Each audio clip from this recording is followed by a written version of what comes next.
Right, you may be aware. You may be aware. You may not be aware. They've been having an election in the America between the Donald Trump and the Joe Biden. Orange man bad, child sniffing dementia addict. It's all going off. It's all been happening. The vote has not gone how the pollsters said it would. What a surprise that was, actually. Very surprised. Graham's just bringing up the latest results for me, so I know where I am. You've got the weirdest mouse technique I've ever seen.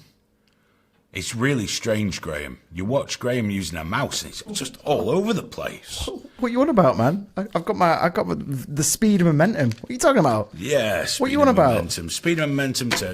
I enjoyed watching you getting bad-tempered with the volume setting earlier. That was enjoyable. Yeah. Joe Biden, as we know, has received more votes than any other presidential candidate in history.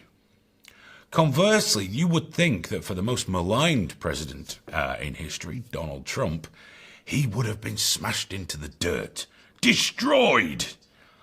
He has, when I checked earlier, it was nearly as many, so it might be more now, votes that Obama and Biden got for their first term. He's not been destroyed. This is not like an epic victory. In fact, it looks like the Senate's going to remain Republican, which means all the fun things they've got planned, if they get in, probably won't happen. Probably won't happen. Graham's just bringing them up for us now. I don't even understand those. But in Arizona, they've still got Trump on 48.2%. This is on Real Clear Politics.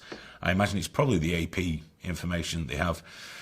With Biden on 50.5. North Carolina's 48.7. Biden 50.1. Trump 100% counted, so that's gone. Pennsylvania is still only 91% counted. Trump is, he's not bad, 50.1%, 48.7% for sniffing Joe. How are we looking in, obviously Minnesota's gone 100%, with a 90% voter turnout. Oh no, that was Wisconsin, wasn't it? 90% voter turnout, that's very impressive. Apparently some dead people have been voting, Graham. Yeah, that's been verified as well, hasn't it? I'm sure that happens in every election, but it's very exciting, isn't it, dead people vote? That's how important this election is. The weird thing is, I accept completely that there's going to be dead people on the voter poll, on the register still, but it's the fact that they shouldn't be voting. But it's the fact that they actually voted, yeah. It's like, wait, what? I find that quite awkward. Nevada is getting tighter, from what I can see. They're now saying that it's 86% counted. AP have had it at 88% since yesterday. But it's 86% Nevada with 49.4% Biden, 48.5% Trump. That's a basically 0.9% swing Trump would need to win that one. That might be tricky. Arizona, again, it's a bit of a swing he needs there, isn't it? A bit of a swing. Looks like the Republicans will hold the Senate. And the interesting thing is, in the House, the Republicans have actually gained 6, whereas the Democrats have lost 5. Not quite the triumphant smashing that people predicted. Also, we're seeing a lot of things online, obviously the commentary, with all the people that were on their knees 4 years ago howling at the gods, selling Republicans who just need to take the L. So what I'm going to do, before I get too deeply into how much I enjoy the online tears and sadness, our news over here has been full of more Dem-positive commentators. I think that's fair to say, isn't it, Graham? Yeah, I mean, usually I'm not too fussed about Sky News, but I've had to turn it off because it's been this whole, incredibly... Yeah, Democrat. Biden is going to be elected and he's going to basically literally save the world. That's the narrative.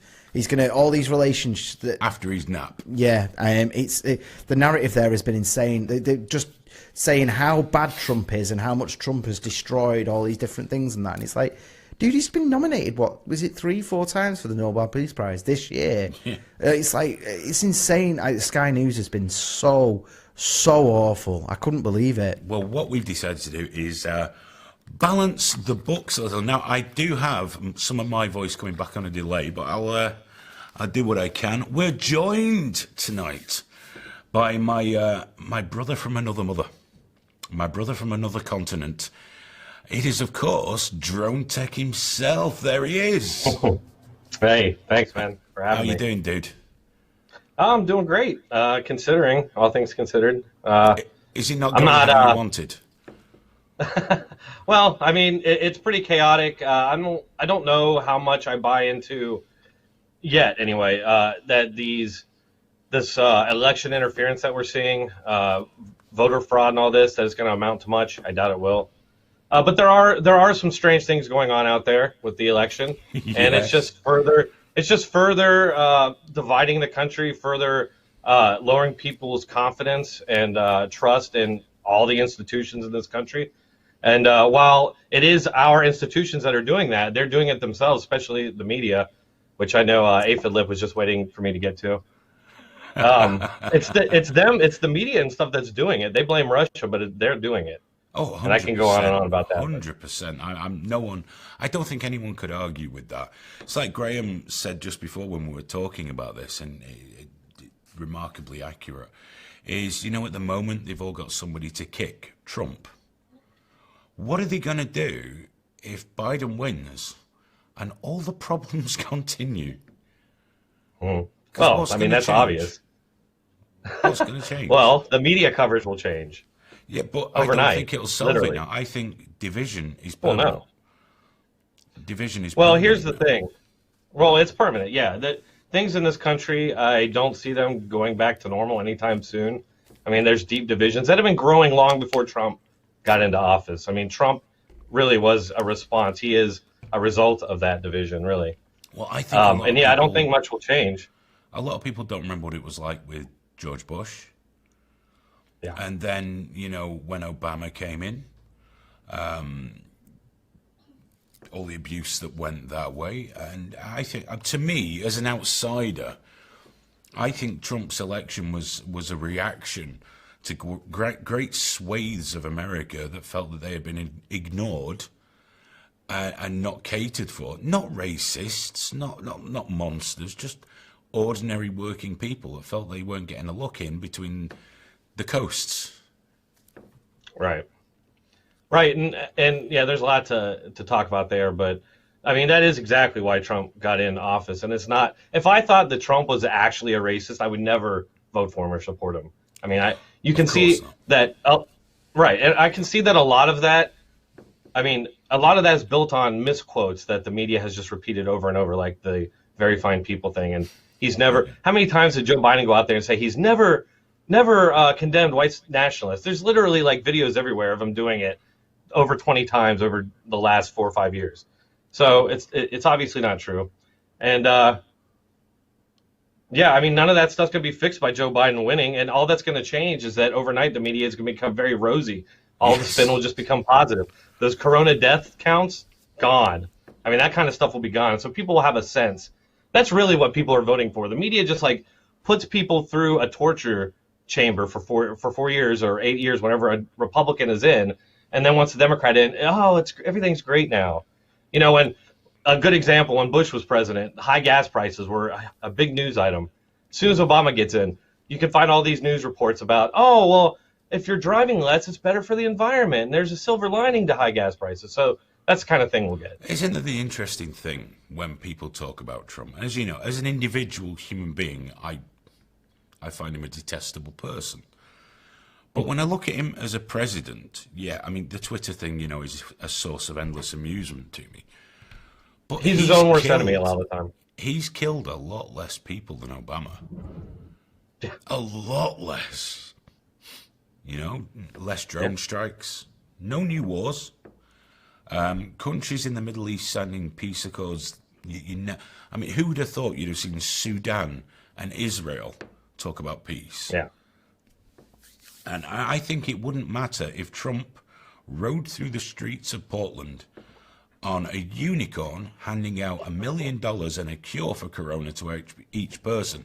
I don't think it'd matter now. It's the fact of his brash personality plus the media Because the media, as an outsider, it's been painfully obvious how stacked it's been. And I'm just actually amazed he didn't run away with it this year as well. I really am. Good to mom. Yeah, sorry. Me too. It's pretty. Dude. I'm sorry. It's pretty crazy that you have literally the day that Trump was inaugurated, they started with the impeachment talk. The media and Democrats started. And then at the same time, you had that Steele dossier come out. And that went on for months before that kind of dribbled out. But it just shows that, when a Republican's elected, it's a big conspiracy theory to explain it. And then you'll notice now that anybody questioning anything about this election now, they're calling those people conspiracy theorists. And that's why I say the only legitimate election is one that's won by Democrats. The only legitimate election interference is interference that harms the Democrats. You're going to see that they're going to say the all clear, everything's good. You're not going to hear anything about Russian foreign interference or anything like that. So the media is... Yeah, I mean, they're going to just say, oh, it's all good. We already saw that with the 2018 midterm elections. It was saying, oh, no interference, it's all good. So, I mean, you would think that people would see through that, but you'd have a large chunk of the country that they may see it, but it's a means to an end, and so they rationalize it to themselves. Well, I said the swing has been very interesting online because the very people that were on their knees screaming 4 years ago are now telling everyone online, just take the L, dude. Just take the L. They mostly are. Calmly. Yeah. Well, yeah. I think that's going to be par for the course. Yeah, no one's boarding up their stores because they're frightened of conservatives. Exactly. That's okay. Speaking of Sky News, did you happen to see that, Graham? The interview with Bailey, I think her name is, and she's asking Sebastian Gorka about boarding up businesses and suggesting that that's because of Trump supporters. Oh yeah. And he's like, that's insane. He's like, why do you think they're all putting like BLM and stuff on these? And she's like, oh, because they support Black Lives Matter. Like, how dense can you be, really? But I just feel like we operate in this alternate. Brian Stelter and those guys always talk about the right-wing multiverse and the alternate but it's like that's what there is like multiple universes going on. But I mean, they're the ones creating them, or at least they are also doing it. Oh yeah, the narrative's been set. I don't think there can't be any doubt. But here's the thing: we know it's actually not as clear cut as everyone believes. It could still go Trump. Yeah, it could. If Nevada flips and he gets the other states, it could still go Trump clean cut. But if Biden wins by this narrow margin, and you've got 4 years of Harris. Let's face it, Biden's not making a full term, is he? You got President Harris and Vice President AOC. I don't even want to think about it. Don't even. That's nightmare fuel. I'm lucky I live abroad. It will be very, very funny. It's been fun for us in the UK. We've got such a shit show right now that looking at you guys has been fucking great. But if you have 4 years of Biden being crippled by a Senate, these ridiculous ideas about equity and stuff that's been put out there are unachievable. Right. Are you going to call Trump 2024? I think that Trump won't run, but somebody made from the Trump family, something like that. I think you're right. I think you're right about Biden basically not going to be able to get anything done. So I'm fine. To me, it's not that big of a deal if Trump loses because I see another opportunity for the media to be just so blatant and they're, propagandizing for the Biden administration that it's just another way for me. It just gives me more material to go out there and show people. And I guarantee you do polling 4 years from now, trust in the media is going to have plummeted another 20%. Oh, 100%. And your subscribers will have gone up. Hopefully. 20%. Yeah, it seems to have stagnated. We've had the link all the time. Do go and join. He's if you're of the left persuasion, Dronetek's very much the voice from the more conservative persuasion that's worth listening to. Because he's reasonable. he's not mental. You can't listen to extreme leftists. You can't listen to extreme hard right people. But it's a conservative voice that me, not really being a conservative, thinks should be louder. We need balance. If you want to have a rounded opinion, you've got to listen to different people. And I would recommend his channel Granted, sometimes he has people on that I would describe as a stereotype, but it's good. Listen, pay attention, and then nip over to the Antifa channel and get the other side. I bet you hang out there a lot, don't you, Dronetek? Oh yeah, big time. I do troll their Facebook channels though. Of course you do. They're near me, maybe. Well, of course, we now have the Democratic Republic of Antifa. That's where Portland is. Yeah. But the interesting thing about this I do want to say one thing. Yeah. I do want to quickly, before we move on from that, if I don't know if I'm saying on, but the one thing to look for over there is you're going to see some protests, people protesting against the way this election's been handled, and the media is just going to just smear them and destroy them. Oh, so yeah. that's going to happen, and that goes to my other rule that the only legitimate protest is one that's pushing their agenda. Anything into opposition to that, not legitimate protest. So that rule 100%. will, I'm sure, hold steady. Oh yeah. Well, did you see that? Did you see that woman spitting in the policeman's face? Oh yeah. Like I made a post. I'm like, is that attempted murder? I mean, just based on their standards. We were just talking about the same thing. Because normally spitting on someone would just be assault, wouldn't it? Right. But Twitter posts, they were all going after the cop. Oh, so that cop, find out who he is. Get his name spread out there. He should have tased her. I'm sorry. If someone's spitting in your face, the least you deserve is a tasing. And then a mild introduction to the baton. You know, just some corrective education. Because here in the UK, dude, our police educate the shit out of the anti-lockdown people. Oh, yeah, I've seen that. But they don't educate the people outside the French embassy complaining. They don't educate BLM, obviously. The Extinction Rebellion gluing themselves to shit. We don't educate them too hard. But if you go outside in this country and say you don't want to wear a mask, they'll educate the shit out of you. Oh, yeah. Did you see the Rebel Media video where Ari or Ashy, I can't remember what his name is, did a comparison of how the anti-mask protest went, or the anti-lockdown, compared to how the police were kneeling for the BLM protests there. And then they were spraying down with pepper spray these people just not wearing masks. Oh, yeah, it was just like that. I mean, the one today, there's a 1 million mask march down in London.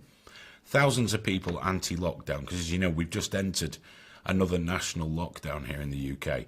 Right. On bonfire night, strangely enough. And there's a video out there, the police have kettled them. So there's nowhere for them to go. And they're trapped with police screaming at them to go home. And they're like, we can't. And I think the police, what they're going to wait for is for people to get annoyed. And then the education batons come out. Yeah. Because they're it's disturbing. Yeah, it's disturbing how they seem to like really be into it. And it's like, man, how could you... But, you know, you've seen these experiments with, you know, authority figures, and when they're dealing with people that they see as below them, they do mistreat them. It's kind of a psychological thing that happens. But I will say that we are watching this in America, what's happening over there, and I don't think it's very funny or entertaining. It's disturbing me that it's happening there. It's very disturbing what's going on, and it's probably going to wind up spreading. Well, you've already got trouble on the streets as it is, but without that. Yeah. So I don't see it getting very much better anytime soon. I really don't. No. Seems we're headed the other direction somehow. Yeah, we're getting worse. It's like we started to gain a foothold, and they just smacked it down. Yeah. Well, there might be something. I'm sure some people watching right now will have many opinions on why that might be. And I know we might, but we'd probably only speak about them in private. But yeah, the world's a changed place. Dude, we're going to move on. But listen, thank you so much for making the time for us. And I know we always say it, but I'd like you to come on a little more often. So we can see more of you and get more of your input and more of your voice. Because, I'm going to try and get Aphid Lip on as well to get the flip side. We should. That'd be good. I'd like to be on with him. Or cry. I think he's just got. Well, thank you for having me on, Hayden. I appreciate it. No, dude, every time it's a pleasure, mate. A pleasure. Thanks very much for coming to see us. Everybody go and subscribe immediately. And he's at Dronetek on the Twitter. Dude, catch you soon. Take care. There we go. That was the mighty Dronetek joining me there. I love it when he comes on.